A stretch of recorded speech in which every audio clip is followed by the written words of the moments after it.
And this is what you do when you can't win the primary argument, is you win the argument on their grounds, but we should never have put it in their grounds. Should have stayed on our ground, which is the high ground, and it's the high ground of the law. And it's not just law, it's common sense.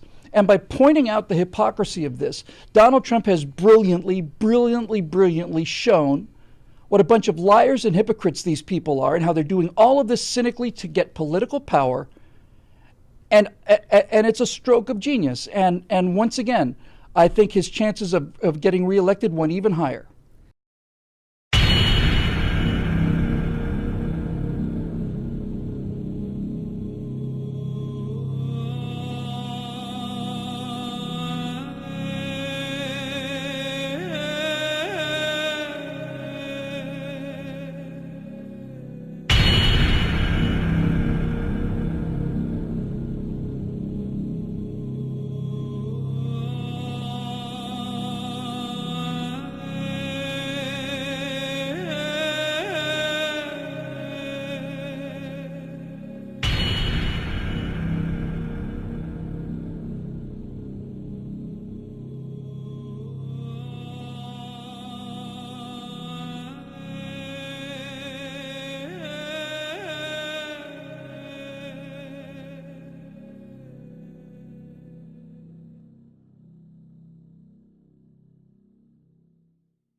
I've been a long-time fan of Stefan Molyneux, having watched upwards of 700 hours of his content over the years. He holds the very first slot in my Portraits of Inspiration gallery on my website, and I try to amplify those parts of his message that I agree with. It isn't often that I find myself disagreeing with Stefan, but I felt this warranted a video, since it's in direct response to his answering a question of mine regarding Donald Trump. Stef's videos on Donald Trump helped persuade me early on to see the New York billionaire as a viable president, and I'd written extensively about this on sites like Being Libertarian, even when others still roundly mocked the idea.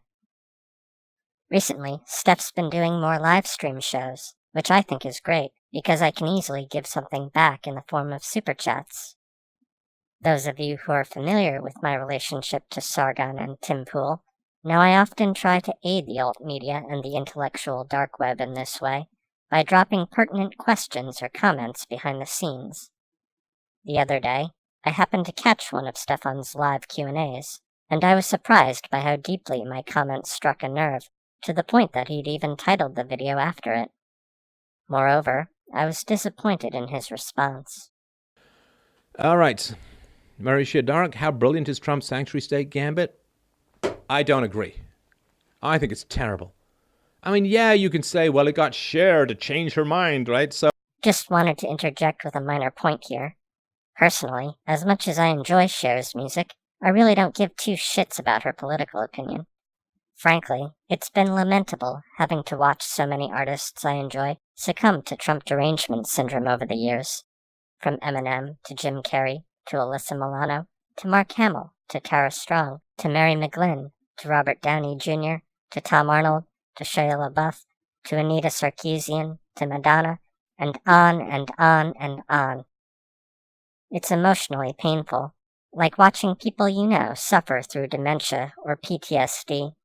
But there's only so much I or anyone can do about that, so you just come to accept it and move on after a while, focusing on the bigger picture, which is restoring the Republic. It's something Stef has talked about before, in his analogy of a plague doctor having to perform triage and being met with those who would rather remain sick than take their bitter medicine. Again, minor point, but just wanted to throw that out there since he brought it up. So everyone says, oh, you know, the illegal immigrants are so good for the economy. Blah. So Trump says, okay, well, we're just shipped into the sanctuary cities. And everyone's like, no. It's like, this is where MAGA has got to? Unfortunately, yes. This is where we are. And believe me, I am thoroughly disappointed by the state of things. But not because of anything Trump has done. You can argue he should have done more to rally the Republicans to deal with this when they still held the majority. But even they were giving him a hard time back then, and had to be won over. This is what Trump supporters are now satisfied with? Are you kidding me? I view this present tactic as necessary, and even entertaining in a schadenfreude sort of way, but not sufficient. And I say that as someone from New Jersey, wherein we are a sanctuary state, and our governor, Lawless Murphy, will likely be inheriting this problem for his adamant refusal to put the needs of his own people ahead of foreigners and lawbreakers. So, yeah, Trump's gambit is necessary, but not sufficient. Unlike, say, Ann Coulter, I understand what directional progress means, and we are still progressing in the desired direction, just at a slower pace. Again, Ann Coulter is being totally disingenuous. No other figure within executive politics over the last 30 years, since Reagan, has made any attempt to reform the immigration situation other than Trump. He's trying and he's being obstructed, and if Ann Coulter is too dumb to understand that, then I don't understand how she has a law degree. So I have to assume that she does realize that. She's not really hard in on her beliefs, and she's just being an opportunist. She's doing that to get attention, number one, and number two, she's trying to ride another gravy train of anti-Trump sentiment among a bunch of populists who have become rightfully frustrated, but they're misdirecting that frustration. Trump is making his best effort. He secured some wall funding. He managed to deliver his State of the Union, which was, I think, a major victory for him, at least in optics for him. He's attempting to wait, I think, until a second term when hopefully Congress will have more pro-Trump Republicans and fewer Democrats, especially in it, and then he can get his wall funding. But that's playing long game. So often people snatch defeat from the jaws of victory by becoming impatient. And so people are like, well, I'm not going to vote for Trump again. He hasn't built the wall. He can't build the wall. And Coulter comes out and says, well, he can appropriate this military funding. He tried. He was blocked by a court. That's what's called obstruction. The Ninth Circuit is standing in his way. Wait until SCOTUS weighs in. It'll probably be before his second term. And yes, then he can definitely direct funds, and if he becomes president for a second term, it'll actually get built. I think that it'd be nice to have freedom and a sane economic system alongside actually still being a nation state. I think we can do both, and Trump is trying to do that, but you're not giving him fucking time. He's being obstructed by other people. He hasn't stopped fighting for it. He's got people all the time trying to push through, get money for his wall and shit. And that's just one part of it. Of course, busing people to sanctuary cities. Look, some of these people were like, well, they'll just leave the sanctuary cities. It's about optics. It's about strategy. Show them how big the problem is and they'll start changing their minds, and there won't be the sanctuary state or city problem. People will start to change their minds, and then Trump wins re-election and gets his wall. And he gets to deport criminal, illegals, and he gets to have better detention facilities so that Congress can't, and the Ninth Circuit can't say, well, it's wrong for you to detain people for too long because these centers aren't good, so we're going to force you to let them go catch and release style.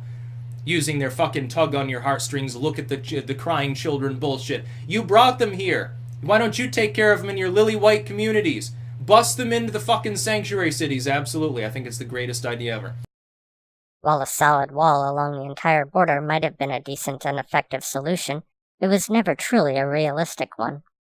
As Scott Adams has pointed out, build the wall was always a heuristic for comprehensive immigration reform that involved trading some amnesty in the here and now in exchange for the tools needed to stop the bleeding more permanently. Which, it's fair to say we don't have that at the moment either. But again, this isn't from lack of trying on Trump's part. He has been fighting an uphill battle this entire time, first by the GOP, who always viewed him as an outsider, now by the Democrats, who think walls are immoral, while simultaneously failing to grasp that putting kids in cages is indeed cruel, but far less cruel than leaving them in the hands of potential child traffickers. And all the while having to deal with the sadistic machinations of the media political complex, which I know you hate, Stef. As Bill Whittle often says, we needed a wall because they wouldn't let us have a border.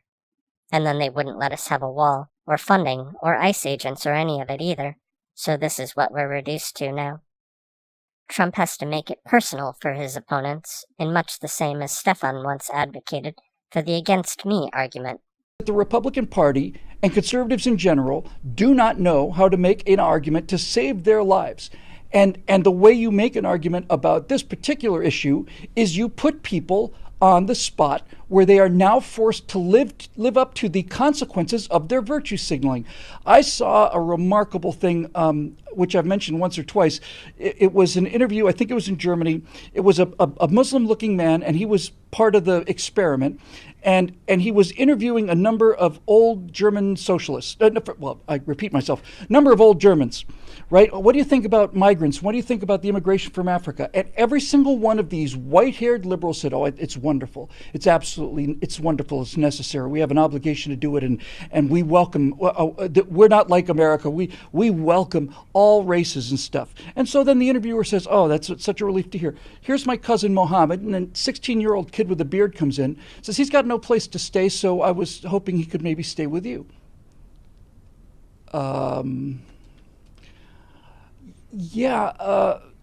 The problem is right now I just don't have any room because I've got family visiting, or I don't have any room because I'm remodeling, or, oh, this isn't a good time because I've got a big event going on, or, oh, I don't know if I can do it right now. Maybe you could call me later at work. Okay, what's your number? Why don't you give me your email and I'll send it to you. Again and again and again and again and again and again and again.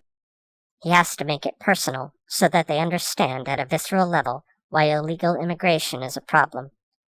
He is holding up a mirror to his detractors, forcing them to come to terms with the fact that they are the problem. And the idea here is that either they will stand by their principles and virtuously take these people in, most likely to their own detriment, or they'll wise up and get the fuck out of the way and let Trump do his job. Again, it sucks that these are the tactics we're reduced to. We should have had a wall, or at least funding and a deal by this point. But his opponents are playing dirty, and I stand by my statement that it's frankly brilliant that Trump is able to meet them at every turn, and go toe-to-toe with them like this, in ways that typical politicians would have shied away from. The days of taking the high road, the days of tying our hands, and the days of Gentleman Jim boxing by Marquis of Queensberry rules with these people, I think is over, and was over in November of 2016. They have to own. They have managed to destroy the country by holding us to our own standards of decency and morality, while holding themselves to no standards of decency and morality. And as I've said numerous times, I'm not proud of this. It doesn't make me happy. But when you're fighting people that call for medics and then pop a grenade, you begin to understand that this is how they want to fight the fight. It's how they're going to fight the fight regardless of what you do. And you either fight them on that level or you lose. Despite the fact that we shouldn't be having this discussion, but if we are going to have this discussion, and if you are a sanctuary city, we should just be able to simply open the doors of the bus and out you go. He's taking the additional step, which is exceedingly generous in my opinion, and also smart. He's taking the step of saying we are going to do our best to make sure that the worst of these murderers, I'm not saying they're all murderers, I'm saying that the worst of the people who have criminal records, the federal government will, as a favor to you, take care of this initial security screening before we make you live up to your own stated standards. This is precisely what the left does. They make these highfalutin, very, very big and bold sounding things about this, and then they do exactly the same thing on the other side. They talk about how we should raise taxes. They tell their accountants to lower their taxes. They talk about how public schools should be inviolate. They send their kids to private schools. It never ends, Scott, ever. It never ends. And this is the only way to defeat the left, is by making them suffer the consequences of the policies that they are advocating. We chose him precisely because of what he's willing and able to do in response to what they are willing and able to do. They wish to fling mud at him while keeping their own hands clean, but he's more than happy to drag them down in the slush along with him, and they will break before he does, just like he did with everyone else who's crossed his path thus far, I promise you. Guy just handed out what? Or his government just handed out another couple of 100,000 visas for workers to come swarming into the country? This comment also surprised me, since I know Stef has only just recently changed his mind on the subject of nationalism. But the idea was never to close off the border entirely. Sure, you could certainly make an argument for that, but really, the point has always been that Trump and his supporters wanted a system of legal immigration that funnels people through ports of entry. Visas will still be a thing, but hopefully, unlike his predecessors, he'll actually enforce them and kick people out when their time is up. The DACA folks are another story, but I don't have to tell you how that went. He offered the Democrats 3 times what they asked for in an act of great compassion and reasonableness, and they still refused. So, again, this is where we're at, and it's not because of Trump. The border is in tatters. There's no wall. There's no rejection of birthright citizenship. Are you kidding me? There's no control over immigration. This is the big victory now? I hear you, Stef. I really do, and I get it. It's disappointing we aren't further along. We aren't where we thought we'd be by now. But I think calling it a victory in the way you're talking about is to mistake winning a battle for winning the war. The war is clearly still ongoing, and likely will be for a while. But we can and should celebrate decisive victories like this as we continue to gain ground whenever we're able. If nothing else, it's good for morale. Proud, but never satisfied. Well, they're pouring into the country, but we're going to use them as political pawns to humiliate the Democrats. Really? That's what you voted for? That's what you sacrificed for? That's what you burned relationships for and risked your job for and sent money in for? That's it? Well, they can stay, but we're going to use them as pawns to make the Democrats look dumb. I actually didn't vote for Trump myself, but I get the point he's trying to make here. The fact is, these people are being used one way or another, and it's unfortunate from a human perspective that that's the case. But from a tactical perspective, it's necessary to preserve the lives, liberties, and property of countless more. Of course, if there was a way to do this more humanely, I'd be all for it, but I think that time has passed. As I said before, Trump gave the Democrats every chance, and they refused, so now he has to ratchet up the pressure and make this personal to them, to get them to care about the issue as if it were occurring in their own district and on their own doorsteps, since now it very literally will be soon. Humanitarian-wise, it's certainly lamentable, but tactically it's brilliant. That's it? That's it? That's sad. That's terrible. That's not where things should be. Now, you could say, well, he's going to wait for a second term and blah, blah, blah, blah, blah. No. Voter fraud is going to be rampant, in my opinion. The demographic stuffing of the ballot is going to be ever escalating and ever increasing. I'm not so sure about that.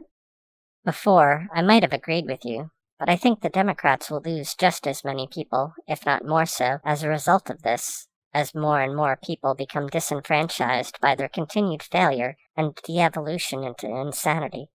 They're doubling down on this witch hunt, this mass hysteria. The people recognize what he's doing, and what his opponents are doing. Tim Pool did an analysis of this in one of his videos, showing how even a center leftist like himself was closer to moderate Republicans than to the far-left never-Trumpers. You'll sooner gain people like him than lose die-hard MAGA supporters. The better the economy does, the better things go in Korea, the longer we go without war, the more they harp on Russia and Trump's tax returns, the more Candace Owens continues to be awesome, the more they put foreigners ahead of those already here, the more people will continue to walk away from the Democrats, until it becomes patently obvious that the only ones left supporting them are imported illegal migrants. So no, this sanctuary state gambit, it's like what Churchill said about Dunkirk, right? So when Hitler's panzer divisions were crushing the French and the German, the British Expeditionary Army and the French army up against the northwest of France, up against the Channel, and they sent fishing boats over and rowboats over. You saw the movie, right? So everyone's like, yay! Yay, we evacuated our soldiers. And Churchill said, wars are not won by successful evacuations. I mean, it's good, don't get me wrong, it's good that they evacuated, but that's not how you win a war. That's how you just don't immediately lose it disastrously. Except, this isn't an evacuation. If anything, it's more of a flanking maneuver. I haven't actually watched Dunkirk, but I've seen plenty of World War II movies. You can think of this more like we're storming the beaches of Normandy, but a pillbox has us pinned down and we're forced to take cover behind the tank traps, while someone goes around to lob a grenade in the Germans' faces, releasing the pressure and enabling us to advance more freely. Again, Ann Coulter might think this is a retreat, but it's not. It's a battle on a different front, and, in the course of war, you win some, you lose some, but this Gambit is definitely a winning move, given where we're at. We might be advancing slowly right now, but we're still advancing. Just that there are people on the other side firing back and making things difficult for us. So, no, I don't view that as a victory at all, not compared to what was being promised. Again, I hear you, Stef. Compared to what was promised, we're certainly a long way off.